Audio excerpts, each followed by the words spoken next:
আসসালামু আলাইকুম প্রিয় দর্শক, আজকে এমন একটা স্কলারশিপ বা ফেলোশিপ নিয়ে কথা বলবো যেটার ফান্ডের ব্যাপারে শুনলে আপনারা রীতিমতো সারপ্রাইজড হবেন, যেটার ব্যতিক্রম হয়নি আমার ক্ষেত্রেও। আমি যখন স্কলারশিপ এই ফেলোশিপ প্রোগ্রামটার যখন নিউজ আমি পাই, যখন এটা নিয়ে স্টাডি করছিলাম, আমি রীতিমতো সারপ্রাইজড হয়ে গেছি। আমার মনে হয় এটা বিশ্বের ওয়ান অফ দ্য টপ, এটা বোধহয় টপ ফান্ডিং হতে হবে। এটা আর কোনোটাই না, যেটা হচ্ছে আপনার হংকং পিএইচডি ফেলোশিপ স্কিম, যেটা HKPFS নামে পরিচিত। আপনারা যদি গুগলে HKPFS লিখে সার্চ দেন তাহলে সহজে এটা চলে আসবে। তো দর্শক, হংকং পিএইচডি ফেলোশিপ স্কিমের আন্ডারে প্রতি বছর প্রায় 33,71,787 টাকা বাংলাদেশি টাকা শুধুমাত্র স্টাইপেন্ড হিসাবে দেওয়া হয়, আপনার আদার খরচ বাদে। প্রতি বছর আপনি নগদ এই এত টাকাগুলো পাবেন, অর্থাৎ প্রতি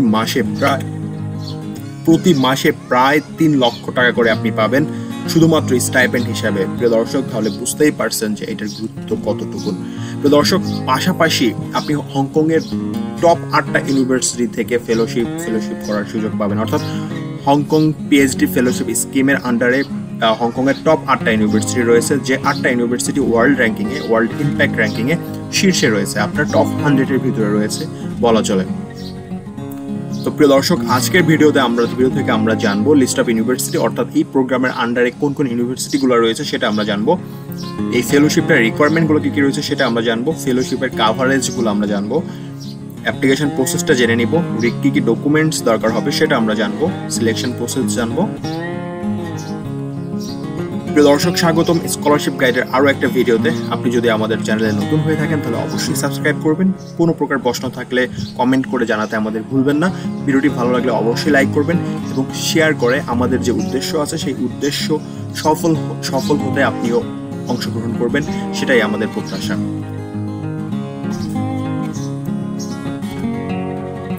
আর প্রিয় দর্শক, জেনে নেই কোন কোন ইউনিভার্সিটিগুলো এই প্রোগ্রামের আন্ডারে রয়েছে। তার মধ্যে ওয়ান অফ দ্য টপ হচ্ছে city university of Hong Kong, the education university of Hong Kong, Hong Kong Baptist university, the Hong Kong polytechnic university, Lingnan university, the Hong Kong university of science and technology, Chinese university of Hong Kong এবং রয়েছে the university of Hong Kong. তো এই পর্যায়ে আমরা জেনে নেব এই fellowship প্রোগ্রামটার রিকোয়ারমেন্টগুলো কি কি রয়েছে। যেটা হচ্ছে আপনাকে অবশ্যই মাস্টার ডিগ্রিধারী হতে হবে ফ্রম রিকগনাইজড ইউনিভার্সিটি ওয়ার্ল্ডের, এবং অথবা আপনি কারেন্টলি স্টাডিং, অর্থাৎ মাস্টার্সে আপনি বর্তমানে পড়ালেখা করছেন এবং এই ফেলোশিপটা শুরু হওয়ার আগেই হচ্ছে আপনার কোর্সটা শেষ হয়ে যাবে, এমন হতে হবে।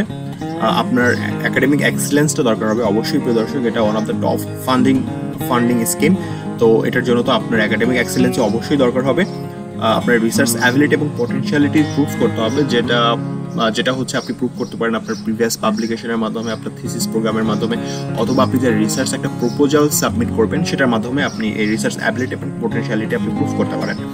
আপনাকে অবশ্যই কমিউনিকেশন ইন্টারপার্সোনাল স্কিলস থাকতে হবে। তো এটা হচ্ছে আপনি প্রুভ করতে পারেন আপনার এক্সট্রা কারিকুলার অ্যাক্টিভিটিসগুলোর মাধ্যমে, যেখানে আপনি খুব ভালো একটা কমিউনিকেশন প্রুফ রাখছেন, অথবা আপনার প্রিভিয়াস ওয়ার্কিং এক্সপিরিয়েন্স থেকে। আপনাকে অবশ্যই লিডারশিপ অ্যাবিলিটিস থাকতে হবে। লিডারশিপ অ্যাবিলিটিসটা সেটাও প্রুভ করতে পারেন আপনার প্রিভিয়াস ওয়ার্কিং এক্সপিরিয়েন্স বা এক্সট্রা কারিকুলার অ্যাক্টিভিটিস যা আছে আদার্স। এবং হচ্ছে আপনার ইংলিশ প্রফিসিয়েন্সি রিকোয়ারমেন্ট।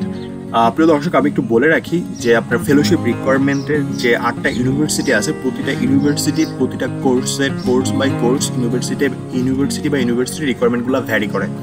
এখানে হচ্ছে কমন কিছু হচ্ছে আপনার রিকোয়ারমেন্ট আমরা তুলে ধরছি। তো এখানকার যে রিকোয়ারমেন্টগুলো শুধুমাত্র এই রিকোয়ারমেন্টগুলাই যে আপনার দরকার সেটাই না। তো যেটা বলতে চাচ্ছি সেটা হচ্ছে আপনার রিকোয়ারমেন্টটা ভ্যারি করবে, সেটা ইউনিভার্সিটি এবং প্রোগ্রাম টু প্রোগ্রাম। আমরা লিঙ্ক দিয়ে দিচ্ছি ডেসক্রিপশন বক্সের লিঙ্ক থেকে আপনারা জেনে নিতে পারেন। প্রতিটা ইউনিভার্সিটি গিয়ে হচ্ছে আপনারা বিস্তারিত রিকোয়ারমেন্ট সম্পর্কে জানতে পারবেন। তো কথা বলছিলাম ইংলিশ প্রফিসিয়েন্সি নিয়ে। প্রিয় দর্শক, আপনাকে অবশ্যই ইংলিশ প্রফিসিয়েন্সিটা প্রুভ করতে হবে, যেটা ন্যূনতম হচ্ছে আইএলটিএস ব্যান্ড স্কোর। দুঃখিত প্রিয় দর্শক, এখানে আইএলটিএস আইটা মিসিং হয়েছে। আইএলটিএস ব্যান্ড স্কোর 6.5 হতে হবে। টোফেল স্কোর ন্যূনতম 80 হতে হবে। Internet based. এছাড়া ইউনিভার্সিটি প্রোগ্রাম টু প্রোগ্রাম উন্নয়ন যে ইংলিশ প্রফিসিয়েন্সি সার্টিফিকেশনের দরকার হয় সেটারও রিকোয়ারমেন্ট রয়েছে, সেটা আপনারা ইউনিভার্সিটির ওয়েবসাইটে গিয়ে তাদের রিকোয়ারমেন্ট দেখলে বুঝতে পারবেন।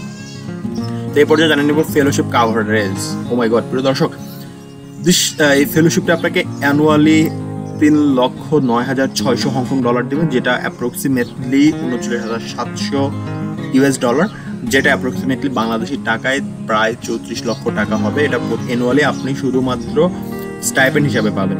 এছাড়া আপনি কনফারেন্স এবং রিসার্চ রিলেটেড ট্রাভেল হিসাবে প্রতি বছর $12,900 হংকং ডলার পাবেন, অথবা আপনি $1,700 পাবেন প্রতি মাসে। প্রিয় দর্শক, এটা হচ্ছে এই ফেলোশিপ প্রোগ্রামটা ডিউরেশন হচ্ছে 3 ইয়ার্স। প্রতি বছরই হচ্ছে আপনি এই ট্রাভেল এক্সপেন্সটা আপনি পাবেন, ডিপেন্ড করবে। তো অ্যাপ্লিকেশন প্রসেসটা আমরা জেনে নিব। অ্যাপ্লিকেশন প্রসেসটা আমরা 3টা স্টেপে ভাগ করতে পারি। প্রথম স্টেপ হচ্ছে আপনাকে ইনিশিয়াল অ্যাপ্লিকেশন করতে হবে। তো ইনিশিয়াল অ্যাপ্লিকেশনের জন্য ইনভাইট করা হয় সেপ্টেম্বরে। তো সেপ্টেম্বরে ওপেন হওয়ার পরে হচ্ছে আপনাকে অনলাইনে অ্যাপ্লিকেশন করতে হবে। এরপরে হচ্ছে আপনাকে এরপর যেটা ইনিশিয়াল অ্যাপ্লিকেশনটা ক্লোজ হয় সাধারণত ডিসেম্বরে। তো আপনি যখন ইনিশিয়াল অ্যাপ্লিকেশনটা করেছেন তখন আপনি একটা আরজিসি রেফারেন্স নাম্বার পাবেন। সেই রেফারেন্স নাম্বারটা নিয়ে হচ্ছে আপনার ডেজিগনেটেড ইউনিভার্সিটিতে অ্যাপ্লাই করতে হবে স্টেপ 2-তে গিয়ে। এবং আপনি যখন অ্যাপ্লিকেশন করবেন তখন অবশ্যই যে আপনি যে রেফারেন্স নাম্বারটি পেয়েছেন সেই রেফারেন্স নাম্বারটি সেখানে মেনশন করতে হবে। আর এই আপনার স্টেপ 2টা হচ্ছে ডিসেম্বরের ভিতরেই, আর্লি ডিসেম্বরে শেষ হয়ে যায়। অর্থাৎ আপনি যখন স্টেপ 1-এ অ্যাপ্লিকেশন করছেন রেফারেন্স নাম্বার পেয়ে যায় সাথে সাথেই হচ্ছে আপনি ডেজিগনেটেড ইউনিভার্সিটিতে অ্যাপ্লাই করতে পারবেন। এবং ফাইনালি হচ্ছে আপনাকে রিকোয়ার্ড ডকুমেন্টসগুলো আপলোড করতে হবে। তো এ পর্যায়ে আমরা জেনে নেব কমন কিছু রিকোয়ার্ড ডকুমেন্টস। দর্শক, আবারও বলে রাখি, ডকুমেন্টস এটা হচ্ছে কমন কিছু রিকোয়ার্ড ডকুমেন্টস। তবে ডকুমেন্টস রিকোয়ারমেন্টটা ইউনিভার্সিটি প্রোগ্রাম টু প্রোগ্রাম অবশ্যই ভ্যারি করবে। সেক্ষেত্রে আপনারা ইউনিভার্সিটি ওয়েবসাইটে গিয়ে প্রোগ্রামের ওয়েবসাইটে গিয়ে আপনারা জেনে নেবেন। তো কমন যেটা সেটা হচ্ছে আপনার copies of academic certificates, official transcript দরকার হবে, proof of English proficiency certificate, confidential recommendation letter দরকার হবে, ভ্যালিড পাসপোর্ট দরকার হবে, এবং মোস্ট ইম্পর্ট্যান্ট রিসার্চ প্রপোজাল আপনাকে শো করতে হবে। অর্থাৎ আপনাকে একটা রিসার্চ প্রপোজাল সাবমিট করতে হবে। সিলেকশন প্রসেসটা একটু আমরা জেনে নিই। প্রথমে আপনি যখন অনলাইনে অ্যাপ্লিকেশন করবেন তখন আপনাকে শর্টলিস্ট করা হবে, এবং শর্টলিস্টেড ক্যান্ডিডেটদেরকে হচ্ছে 2টা ভিন্ন গ্রুপ দ্বারা হচ্ছে আপনাকে অ্যাসেস করা হবে। সেটা 2টা গ্রুপের মধ্যে যে কোনো একটা গ্রুপ হচ্ছে আপনাকে অ্যাসেস করবে depending on your subject and on your major. তো একটা গ্রুপ হচ্ছে consist of science, medicine, engineering and technology. এই গ্রুপটা হচ্ছে একটা ক্যাটাগরি হচ্ছে আপনার রিভিউ করবে। অন্যটা humanities, social science and business studies, তাদের জন্য আলাদা এক্সপার্ট গ্রুপ হচ্ছে আপনারা রিভিউ করবেন। তো এই রিভিউ করার ক্ষেত্রে সিলেকশন ক্রাইটেরিয়াগুলো যেগুলো ফলো করা হয় তার মধ্যে অন্যতম একাডেমিক এক্সিলেন্সি, এরপরে হচ্ছে research ability and potential, communication and interpersonal skills, এবং ফাইনালি লিডারশিপ অ্যাবিলিটিস। এই ক্রাইটেরিয়াগুলো ফলো করে হচ্ছে আপনাকে এভালুয়েট করা হবে। থ্যাংক ইউ প্রিয় দর্শক। আপনি যদি আমাদের চ্যানেলে নতুন হয়ে থাকেন তাহলে অবশ্যই সাবস্ক্রাইব করবেন। কোনো প্রশ্ন থাকলে কমেন্ট করে জানাতে ভুলবেন না। ভিডিওটি ভালো লাগলে অবশ্যই লাইক করবেন।